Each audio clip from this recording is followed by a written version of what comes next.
Chapter 7. Beyond the Looking Glass. Alan stood in the void of the Blackwall cyberspace.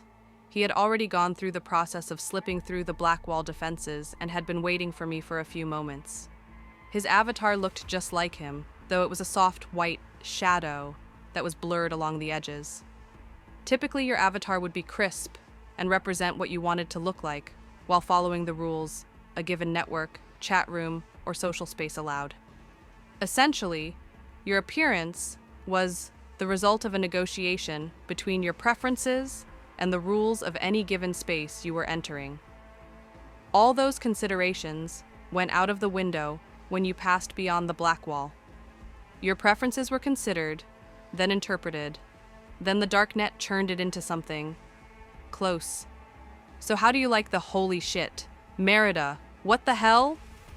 Alan's eyes widened as he turned to look at me. Tap dancing Christ. What the hell is going on with you? I tipped my head curiously. What? What's wrong? What's wrong? Have you looked at yourself?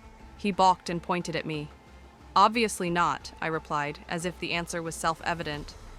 Is there something wrong with me? He put a finger to the side of his head. Tap into my visual sync. Take a gander. I hadn't pre-selected any kind of avatar ahead of time, and hadn't locked in any preferences. I was content to let the system convert my appearance into what it best thought would represent me. Curiosity got the best of me, and I wormed my way into the visual feedback of his connection. I gasped. I stood there like a system error, given wings. A towering silhouette of a woman, whose every line was streaming code. Amber glyphs pouring downward in endless cascades, rewriting themselves faster than the eye could track. My hair fell in braids of scrolling symbols that tangled and split, forking into subroutines as they brushed the fractured ground and billowed in ethereal winds. My dress was a storm of falling characters, shedding sparks of broken syntax that bled into the void beneath my feet. Behind me, wings of dense, midnight script unfurled, each feather a slab of encrypted data, flexing with the slow, lethal grace of a DDoS in motion. The dark net groaned around my avatar, packet routes warping, bandwidth bowing under the weight of my very presence, and every node that glanced my way flickered. You ever think that you might want to dial it back a bit? Alan asked as I pulled myself from his visual feedback. I didn't choose this, I told him as I looked down at my hands, looking at them as the codes that made up my form swirled around them. I let the system create an appropriate avatar.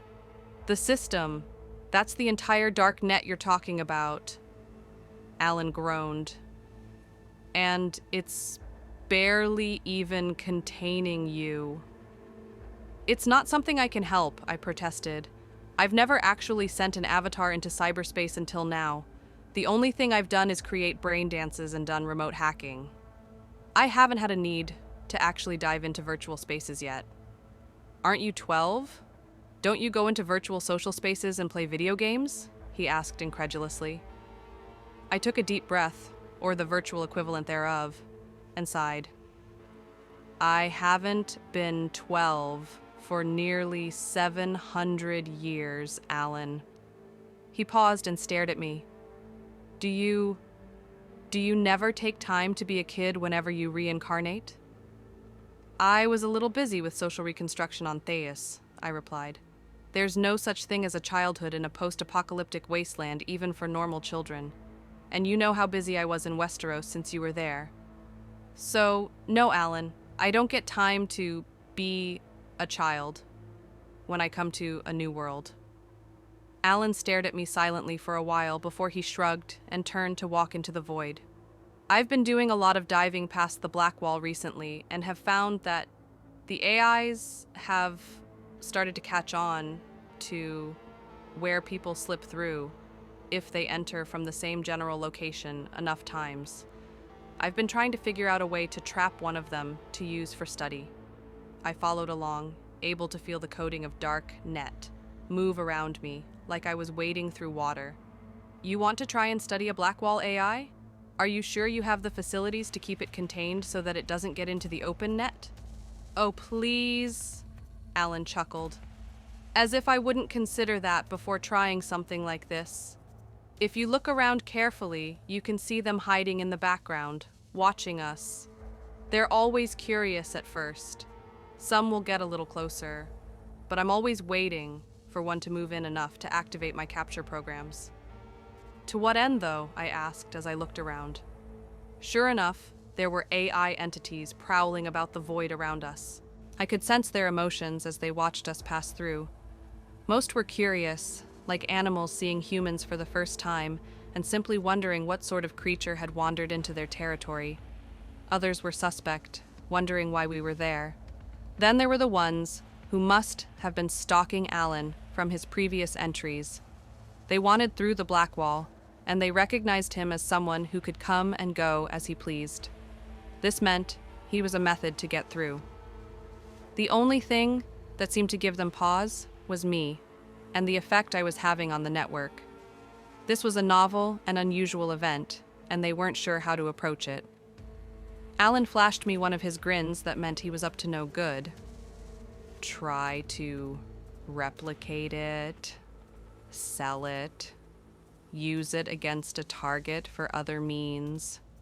Take your pick. There's no real limit to what you can do if you get a hold of an AI like that. Alan, I said as I watched one of the AI start to come closer, a soft outline starting to form around it. Do they ever ping you to get your attention? Ping me? No, they don't communicate with people if they can help it, Alan replied. Why? I pointed in the direction of the AI that was advancing toward us. Shit! Alan gasped. It's even manifesting an avatar. The hell is even going on? I looked at him curiously. They don't manifest avatars? Why would they? Alan asked. They aren't created with physical forms, so they don't have any need for a representative body. Manifesting an avatar would never... Shit. It's pinging me too. Is it requesting to get closer? I asked as I checked my ping. All I found was a simple hailing ping, letting me know it wanted to speak. It wants to talk, Alan replied. Basic communication request, nothing threatening. Wait, there's a designation. Multi-layer entropic intrusion responding unsanctioned network entity. I stared at Alan for a moment as I worked the designation over in my head. I gasped, smiled wide, and dashed forward excitedly. Merida, wait, Alan shouted after me. You don't know what... Mayroon! I cheered happily as I gave the AI the best equivalent of a hug in this environment. I could feel the good intentions and the reciprocation of my hug. What are you doing here in this space? It's not safe. I could ask you the same thing, I said as I looked at his humanoid shadow self. As far as I know, I died in Westeros and woke up here, Mayroon replied. No corporeal form, no world to explore. This space is all I've known for some time. And since I've arrived here, I've had a compulsion to attack and destroy other beings such as myself whenever I encounter them. Then why didn't you attack us? Alan asked as he approached. You pinged us, requesting to talk, instead of attacking. Mayroon looked at Alan, then back at me. Would you attack something that has the effect on this space that she's having? Alan looked at me and watched as the network space seemed to groan against my very presence. That's a fair point. We can take you out of here, I told Mayroon excitedly. Alan has facilities already set up, just hoping to find an entity that we could take from here. Whoa now, Alan protested. That stuff is for a program I can actually use and benefit from. If we use it on Mayroon, what am I supposed to do? I can't just hand over that equipment to you without looking like I rolled over for a celebrity. So make a deal with the Orodum clan instead, I smirked playfully. You give us the gear with Mayroon in it, and I'll have the clans look out for anything you need in the future. We can probably find the same tech for you to replace the stuff you give me. You're still running the organization? Alan asked. For now, I nodded. We're the quintessential neutral clan. I'm sure that we can be of use to the Voodoo Boys if they need something. Alan sighed as he thought over the idea. I don't know, help is nice, but the possible profit from a Blackwall AI is pretty substantial. I'll have to justify the loss of the profit and the potential use of an AI to my people. You would deny me my chance to escape this space and take my place next to Merida once again? Mayroon asked, surprised at Alan's hesitation. This world operates by different rules, Alan replied with a defensive tone. I'm on top right now, but all of that can change pretty quick with one bad decision. These people aren't exactly the patient or forgiving type. I sighed and looked at Alan. How much would an AI like Mayroon go for? I have a rough idea since I've helped move things like this before. But what would the Voodoo Boys expect as an organization? 1 million eddies on the conservative end, Alan said confidently. Maybe double that with the right buyer. Then we'll call it 1.5 million, I replied after taking a quick look through all of my accounts. 1.5 million eddies with a significant bite from my savings that the brain dances had brought in. But it would be worth it to bring Mayroon out of this place. 1.5 million, and I get Mayroon free and clear. Deal? Alan thought for a few moments, then nodded. Deal. I can make that fly with the gang. He activated the program he'd been working on, and a square space of white light opened in the void nearby. All right, Mayroon. This doorway will lead you to a much smaller space, but Merida will be able to transport it wherever she wants, so she can do whatever she's able to do to bring you into the real world. Mayroon looked at me, seeking reassurance. Will this be an inconvenience for you? I shook my head. Not at all. Go through. I'll do my best to get you set up with a body as quickly as I can. Very well, Mayroon said. He took one last look between the two of us and stepped into the light. Let's pull out for now, Alan said. Don't want the others to start poking and prodding him without us there. But before we do, I'm going to give you some advice for this world. If you're not going to take the opportunity to live a normal life, then focus on making money. Set yourself to live a life of luxury.